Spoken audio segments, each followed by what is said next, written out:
See if anybody's gonna show up. Oh, excuse me, that tea was so good.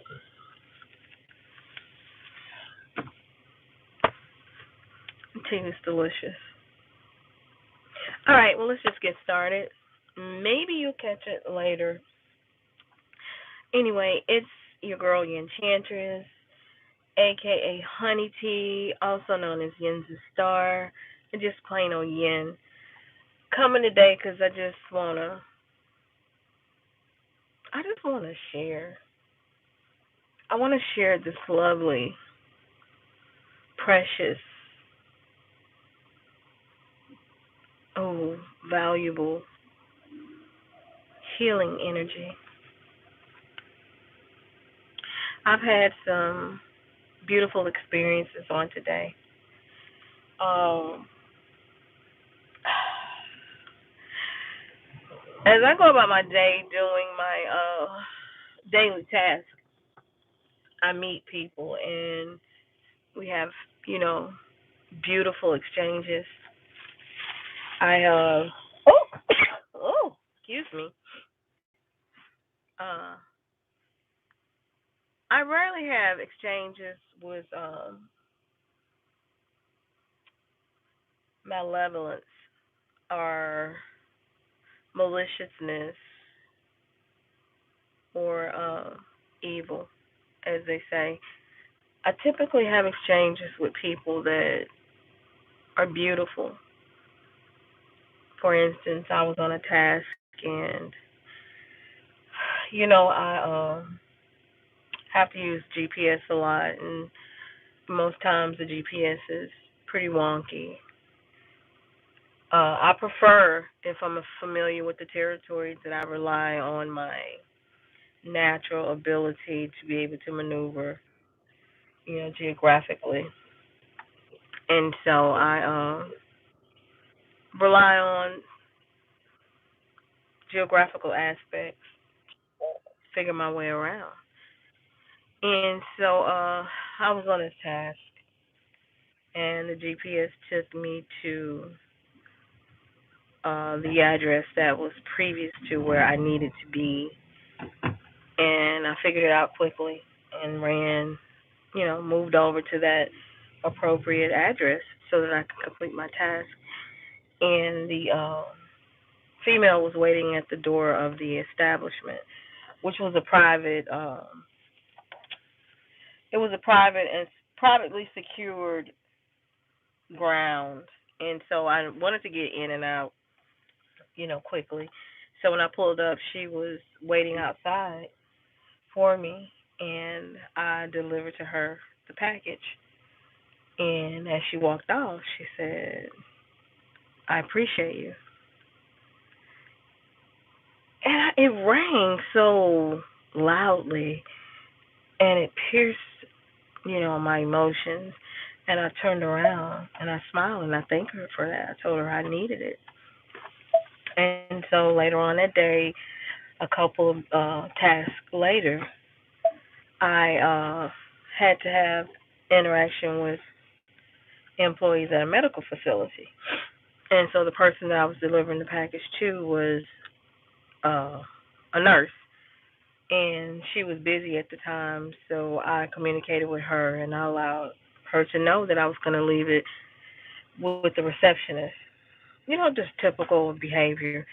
Not something that most people do in my situation, but it's just a part of my nature that I deal with things the way that I naturally do. And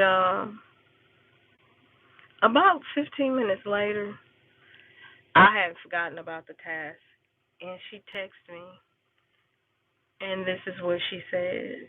She said, "I appreciate you." And when I read that, I was like, wow, this is the second time today that it's happened.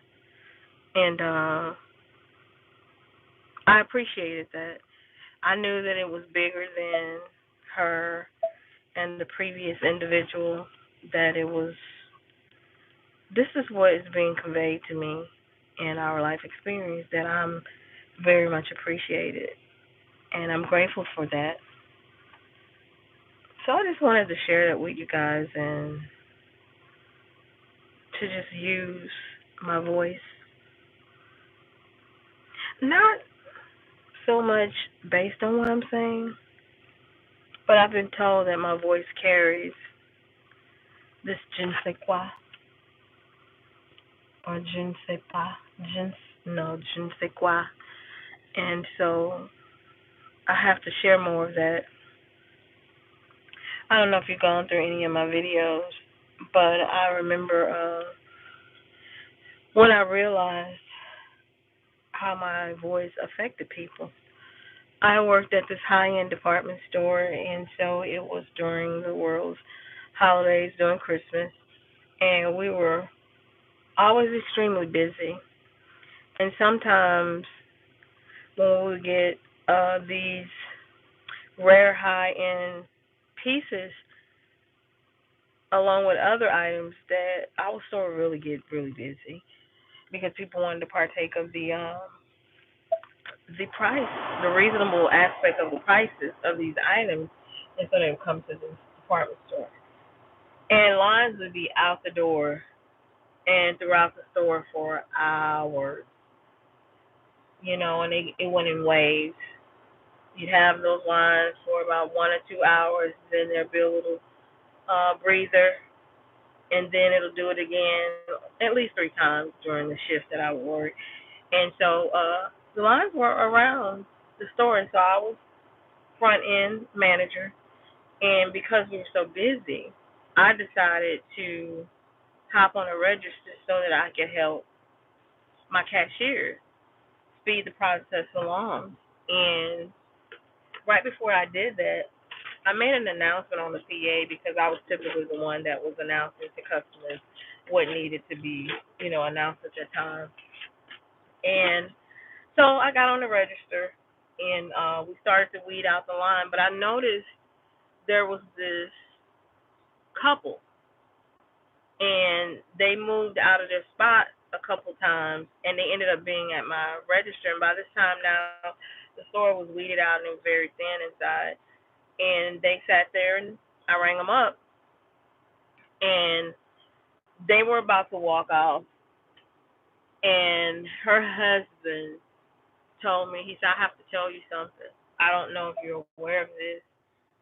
He said, but it really caught me off guard. He said, I have my wife here to vouch for what I'm saying. He said, isn't what I'm about to say true? She was like, yeah. She said, because he's been talking about it the whole while we've been in the line. And he said, when I first walked in the store, he said the store was crowded.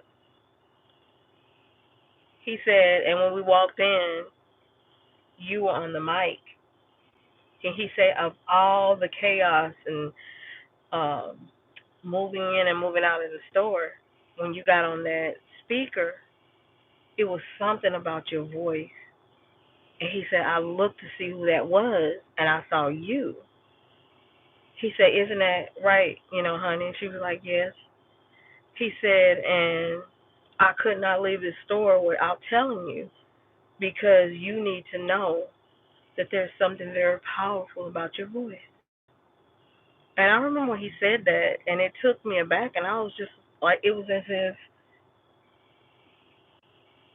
someone who was very, endearing, very serious, purposeful, tell you something about yourself of value that you yourself had not realized at that point. And so that's when I learned how my voice affected people. And I've been in situations where I get animated, in my personal space. If it's a personal situation, I'm a very even keel person. Um I'm not easily moved emotionally, and the only way I'm really moved emotionally if something is personal. So there are these times every now and then that I do become very animated, but it's as if I'm conveying something as a message from something else, and the message is urgent, and it's been spoken many times, but people weren't hearing and weren't adhering to the warning or the message. And so, for whatever reason, I was chose to convey it, and it becomes very animated. And I've been in situations with um, personal relationships with males where they would get upset and would ask me, "Why are you talking to me like that? Don't talk to me like that." And then I would have to catch myself and realize that I'm actually being a conduit for something more powerful than myself and the person that I was talking to. And because of the authority of whatever it was that was transferring this information, the person that was listening had an issue with it. And usually, what the male's response was not one of being willing to listen, which would make sense why I was used to convey it the way that I did, because they were already being hard headed anyway. And it's always after that they attempt to say something because they think they have power and authority enough to make me feel inferior. I'm just grateful. I wanted to come and share the gifts and talents and sounds of my voice. And sometime soon, I'm going to sing for you guys. Yeah, I'm going to do that. I'm going to be led to share my vocals on a live. Yes, that's going to be my gift to you.